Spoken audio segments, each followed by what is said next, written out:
गुलिस्तान सादी, शेख सादी के किस्से। अरबों के चोरों की एक जमात एक पहाड़ की चोटी पर बैठी हुई थी और काफले वालों का रास्ता बंद कर दिया था। शहरों की रियाया इनकी मक्कारियों से डरती थी और बादशाह का लश्कर आजिज और बेबस था, इस वजह से कि इन्होंने अपना ठिकाना एक पहाड़ की मजबूत चोटी पर बनाया हुआ था और इसको अपना ठिकाना और बुद और बाश का मुकाम मुकर्रर किया था। इस तरफ के मुल्कों के अक्लमंदों ने इनके नुकसानात के दफा करने के लिए मशवरा किया कि अगर इसी तरह ये जुमात एक जमाने तक यहाँ ठहरी रहेगी तो मुकाबला करना दुश्वार हो जाएगा। इस मौके पर शेख सादी ने एक मसनवी लिखी है जिसका तर्जुमा है कि वो दरख्त की जिसने अभी जड़ पकड़ी है एक शख्स की ताकत से अपनी जगह से निकल आएगा, और अगर इसी तरह एक जमाने तक तू इसको छोड़े रखेगा तो गर्दों के साथ भी इसको जड़ से नहीं उखाड़ सकते। चश्मा के सुराख को एक सिलाई से बंद करना मुमकिन है, जब चश्मा भर गया तो हाथी पर चढ़कर भी गुजरना मुमकिन नहीं रहेगा। तो इसी तरह ये चोरों की जुमात ने अभी अभी सकूनत इख्तियार की है, लिहाजा अगर इनको एक मुद्दत तक छोड़ दिया गया तो फिर इसका यहां से हटाना मुश्किल होगा। बात इस पर तय हो गई कि एक शख्स को इन लोगों की जासूसी के लिए मुकर्रर कर दिया और फुर्सत और मौके का इंतजार करते रहे, यहां तक कि एक वक्त वो एक कौम को लूटने गए थे और वो जगह खाली रह गई थी। थोड़े से आजमूदाकार और तजर्बाकार आदमियों को भेजा, यहां तक कि वो पहाड़ की घाटियों में छुप गए। रात के वक्त जबकि चोर सफर करके और लूटा हुआ माल लेकर वापस आए तो जिस्म से हथियार खोल डाले और लूट का सामान रख दिया। पहला दुश्मन जो इनके सर पर हमला आवर हुआ नींद थी, यहां तक कि एक पहर रात गुजर गई। बहादुर लोग कमीनगाह से बाहर आए और एक एक चोर के हाथ मूंदों पर बांध दिए। सुबह के वक्त बादशाह के दरबार में इनको हाजिर किया गया। बादशाह की तरफ से सबको मार डालने का हुक्म सादिर हुआ।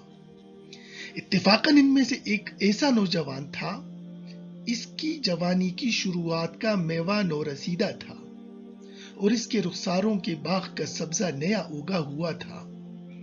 वजीरों में से एक वजीर ने बादशाह के तख्त के नीचे की जमीन को बोसा दिया और सिफारिश करने के लिए चेहरा जमीन पर रख दिया और कहने लगा कि इस लड़के ने औरों की तरह जिंदगी के बाग से फल नहीं खाया है और आगाज जवानी से कोई फायदा नहीं उठाया है। खुदावंदी अखलाक और करम से मुझे उम्मीद है कि इसका खून माफ करके बंदा पर एहसान रखेंगे। बादशाह ने इस बात से चेहरा फेर लिया और वजीर की बात इसके बुलंद राय के मुआफिक नहीं आई और कहा। इस मौके पर शेख सादी ने एक शेर लिखा है जिसका तर्जुमा है कि जिसकी बुनियाद बुरी हो वो नेकों की खसलत कबूल नहीं करता। ना अहल की तरबियत ऐसी ही है जैसे गुंबद पर अखरोट है। मतलब यह है कि गुंबद गोल होता है और अखरोट भी गोल। तो जिस तरह गोल शे गोल पर नहीं रुक सकती, इसी तरह इल्म जो कि एक लतीफ और पाकीज़ा शे है, ना अहल की तबीयत जो कि कसीफ और गंदी है इसको कबूल नहीं कर सकती। इनकी नस्ल और बुनियाद को खत्म करना ज्यादा बेहतर है, इसलिए कि आग बुझाना और चिंगारी छोड़ देना और सांप को मारना और इसके बच्चे की हिफाजत करना अक्लमंदों का काम नहीं है। ये फारसी का एक मशहूर क़िता लिखा है। पिसरी नूह बाबादा बेनशिस्त खानदानी नबूवतश गुमशुद सगे असहाब काफ रोजे चंद पैने का गिरफ्त मरदुम शुद।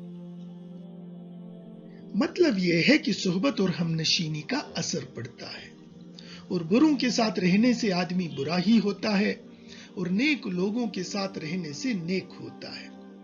جیسے نوح علیہ السلام جو کہ نبی تھے، اور ان کا بیٹا کنعان جو ان پر ایمان نہیں لایا تھا اور برے لوگوں کی صحبت میں رہتا تھا، جب زبردست طوفان آیا اور نوح علیہ السلام نے اللہ کے حکم سے اپنے گھر والوں کو اور ایمان والوں کو کشتی پر سوار کر لیا، لیکن ان کا بیٹا کنعان دشمنوں کے ساتھ رہ کر مخالفت کرتا رہا۔ جب ناہنجار قوم غرق ہو گئی تو کنعان بھی ان کے ساتھ غرق ہو گیا، اور خاندان نبوت اس کو غرق ہونے سے نہ بچا سکا۔ اور اصحاب کہف 7 آدمی تھے جو ایک ظالم اور مشرک بادشاہ کے خوف سے شہر سے نکل گئے تھے، اور ایک کتا بھی جس کا نام قطمیر تھا ان کے ساتھ ہو لیا تھا۔ یہ سارے ایک غار میں جا کر سو گئے، اور کتا غار کے دہانے پر بازو پھیلائے بیٹھ گیا۔ بیان کیا جاتا ہے کہ انہی حضرات کی صحبت کی برکت سے وہ کتا آدمی کی شکل میں جنت میں داخل ہوگا، اور بنی اسرائیل کا ایک مستجاب الدعوات عابد بلعم باعور جس نے موسیٰ علیہ السلام کے حق میں بد دعا کی تھی، اصحاب کہف کا کتا اسی کی شکل میں جنت میں داخل ہوگا۔ الغرض ماحول سے آدمی متاثر ہو جاتا ہے، تو ہو سکتا ہے کہ یہ بچہ بھی نیک لوگوں کی صحبت میں رہ کر نیک بن جائے۔ جو شخص جان سے ہاتھ دھو لیتا ہے تو جو کچھ جی میں آتا ہے کہہ دیتا ہے۔ یہ ایک ربائی لکھی ہے جس کا ترجمہ ہے، تجھے معلوم ہے کیا کہا ازل نے رستم پہلوان سے کہ دشمن کو کمزور اور حقیر نہ شمار کرنا چاہیے۔ ہم نے بارہا دیکھا ہے کہ چھوٹے چشمے کا پانی جب زیادہ ہو گیا تو اونٹ اور بوجھ کو بہا لے گیا۔